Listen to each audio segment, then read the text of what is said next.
What's the 411 brings you exciting guests, and today is no different. Today we have Miss Katrina Walker, an outstanding achiever and survivor of domestic, mental, and physical abuse. You're welcome. Ms. Walker is an entrepreneur, a philanthropist, and a motivator. She took being a witness to cultural, domestic, and financial turmoil and converted it into what she learned into a motivational tool to fight victimhood. Katrina Walker, welcome to What's the 411. Thank you. Welcome. Thank you for having me. Welcome. Thank Yes. you. Thank you Thank for you being so much here. for having me. So we're going to get started right away. So your resume and your achievements and everything you have going on is outstanding. It's amazing. And your accomplishments are extremely impressive. So what was your biggest adversity that you faced when you were building your brand and your empire? The biggest thing that I faced is just the difficulties of always going down and having a no good husband, always fighting me, and having 4 small children, and getting to the point that we had nothing, and just seemed like my whole life I was always running, running from him, and he would come home whenever he felt like it. Daylight would hit him in the face. And the advice that I was given back then, my mother, she, when I would call her and say he's not home, she said, Trina, just go back to sleep. He'll be in there with a lone lie, and I would call the local hospitals, and I would call the jails, and when he came in, he would want to fight me. I'd get beat up, and trying to protect my children from that, and irons being ran past my head or thrown past my head, and so my biggest adversity was, and my biggest thing was to make sure that my children was okay, and I love them, and to just take, come up with a plan to get out of this mess, to move this baggage out of my life, to make a better life, for my children and for myself. So when we became homeless, I had to figure out a way, I found myself in a 15-passenger van with 2 seats in it, and my children and him, and having to go to people's house and pretend that I'm there, visiting, but just not having a place to live, And how long were you in that relationship? I was in that marriage. It was a marriage for 20 years. I was a teenage. Wow. I was a teenage bride, and went right into having children. And I stayed because everybody was telling me, if you leave, you're not going to make it. It's going to be hard out there with you and your children. And that was so far. Level? Oh, I had just a little bit of college because I went off to Houston when I graduated high school, and he asked me to marry him, and I went back, to Memphis, and we got married. But my education level was good. I finally landed a job at Federal Express. Federal Express then was a young company. It was only 10 years old. So the owner, Fred Smith, actually would come out. I went to work there as a temporary because I was never too good. And I'll never remember that day that they were going to offer jobs to the people that didn't work there. So I was going to take full advantage of it. But 2 girls were sitting at the table, and I'll never forget because I had small children, and I was just so happy to be working there even as a temporary. So I was going to apply for this job. So I remember the 2 girls sitting at their employee cafeteria saying, I sure hope she get that job so she can buy her some clothes. And, I always knew, hey, if I got one dress, I'm going to wash it, I'm going to iron it, I'm going to keep it looking good. But it was about my babies. So when I got that job, I took full advantage of everything that Fred Smith taught us when he came out and talked to us and his management staff. And you know what? They would always post jobs. I did get the job. They hired 10 people, they interviewed 80, and 2 were ladies and 1 was me. So I took that, and I used those tools that he had given me, and I knew that even though they kept posting jobs for us within the company, I didn't want to move up with the company. I kept saying, I don't want to retire here. Right. Everything that Fred Smith have talked about. I'm not Fred Smith. I mean, I get the planes, but I'm going to start my own business. You're going to be an entrepreneur. I'm going to start my own business. You just said, yes, you can do it. I said, yes, I can do it, and that's what I did. I came up with a plan, and I ended up divorcing their father, and I started my own daycare center. I first started a modeling and finishing. I wanted to teach little girls how to be young ladies, how to sit, how to stand, how to walk, and how to talk. And from there, people knew that I had 3 daughters of my own. I had a son, but I had 3 girls, and they knew that I was a great mother. Right. So they wanted to bring their children to me.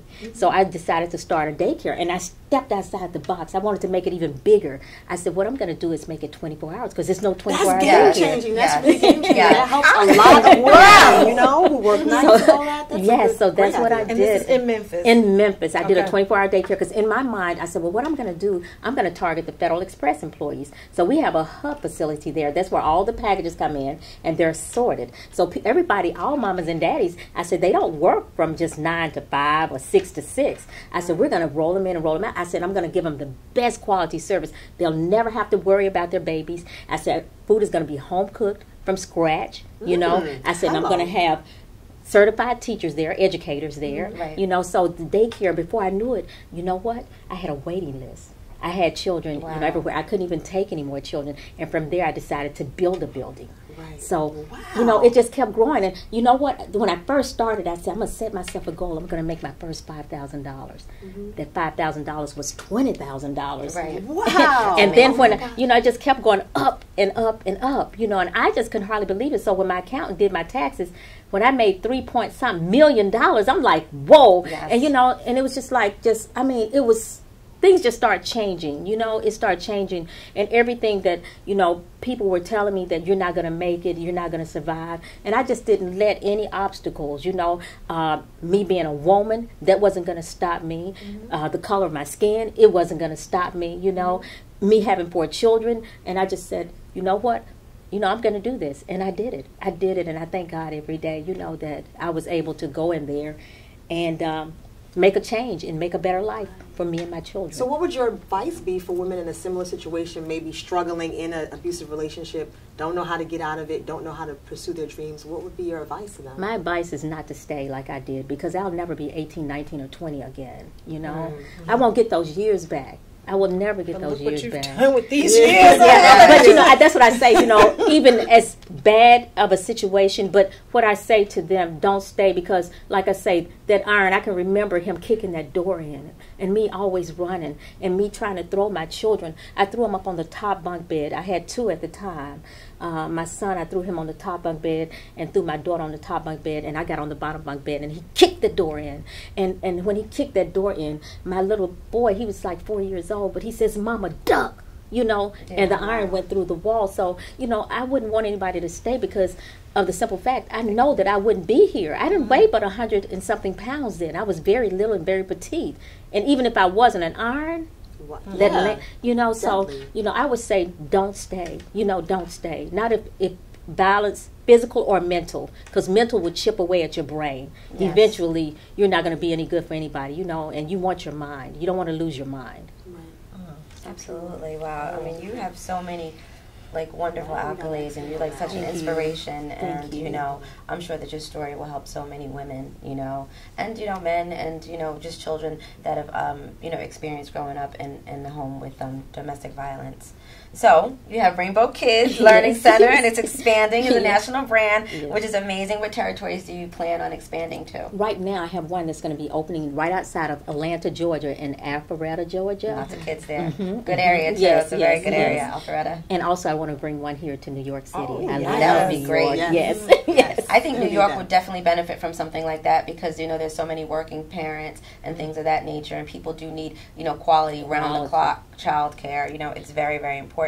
So tell us about the your BE, the Blind Eye Foundation. Blind Eye, the way that I came up with Blind Eye is because I feel that, you know, so many times we see things that are going on, like the woman with the black eye. You know, and it's like you have a blind eye. You see it, but you don't. You know, you're going home, and if it don't just affect you, and it's not your immediate family, like your cousin or nephew or a child, you know, you're going home and you're going to eat your meat and potatoes, you know, and you're not concerned about, you know, other people. And Blind Eye is where I reach out to the homeless, because I've been there. I've walked those shoes. I've been that mother without. I've been at work hungry, you know, with no food. I've been, you know, beat up. So I've been in certain situations, and I had to bury a nephew also that was on crack, cocaine, and he died, you know, he passed away. And just seeing someone out there on drugs, I want to help people. I want to be able to, you know, build. Right now I'm in the process of building a facility for people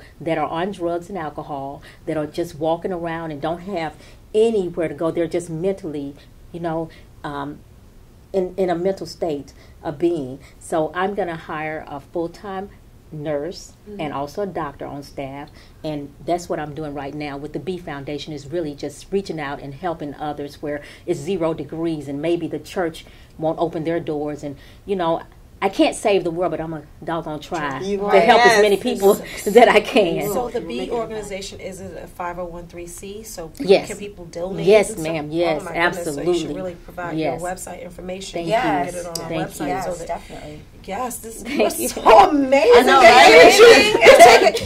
I'm speechless. Yeah, That's right. really hard Thank you to so do. much. It really is. Oh my goodness. Thank you so much here. I have had a lot. My mother is not with me anymore, but she asked me once, or she told me, she says, Trina, I've never seen anybody, and she would hold her little hands down, go down and come up, go down and come up. But, in life, I tell people, you just can't be lazy. Right. God is an awesome God, but it's not going to fall out the sky. You have to get out, and you got to make things happen. You got to work. You got to work. And we all have something in us. We all have something in us. How do you build your team? I mean, you have so much going on. And I handpick my team, and also, like, I have a son that helps me. He works. I have daughters. I mean, they're sitting around making awesome deals, young ladies, that are very, very powerful. Yes. Yes. Yes. Thank you. That's amazing. So what is next for Miss Katrina Walker with all that you have going on? Blind Eye is pretty much keeping me busy, but I have a book that's coming out. Ooh, wow. And my book is called Down Home Truth. And it'll be out the 1st of next year, and I'd love for all you ladies to get a copy of it. Yes. But it's my down home truth, and just teaching people really true life lessons. How, I just want to give people this box of happiness, Oh my God, I love that. Your energy is amazing. It really is. I can't give everybody a car right now, but I want to give everybody go home with a car. But I can give you all a lot of happiness, and just everything that has happened in my life. These shoes that I have filled, this life that I have lived, I want to share it with the world. I have the blueprint of helping people to live a better life. Even to create their own businesses. I don't care if they're a beautician. To me, a beautician is the best architect. You sit there and, I can go in hair all crazy and she can have me looking so pretty, and I just want to teach people, to get up and make things happen. Don't just always be on the system, meaning, if I had to get food stamps, just get them for a little while, until you can do better. Don't be on that stuff forever. Don't have anybody dictate your life, know you can do better. As long as you got 2 hands and a brain, a mind, you can do better. You can do better. Right, you are such an inspiration. Thank Yes, you. you are. So do you want to let the viewers know where they can donate to the Blind Eye Foundation? The Blind Eye Foundation, they can go to my website and get all the information that they're going to need. That would be Katrina Walker or Miss Katrina Walker.com. Just Yes. MS? Just MS? Just MS. Okay. Just MS. Well, great. Thank you. Thank you for coming and hanging out with us here at What's the 411. Thank you. It was very enlightening, and we're going to take some of that wisdom and that knowledge that Yes. you shared Yes, with you've us. inspired me now. I feel like you all. And apply it to our everyday life. Thank you so motivational much. speech. Exactly. Yes, Exactly. exactly. Oh, no problem.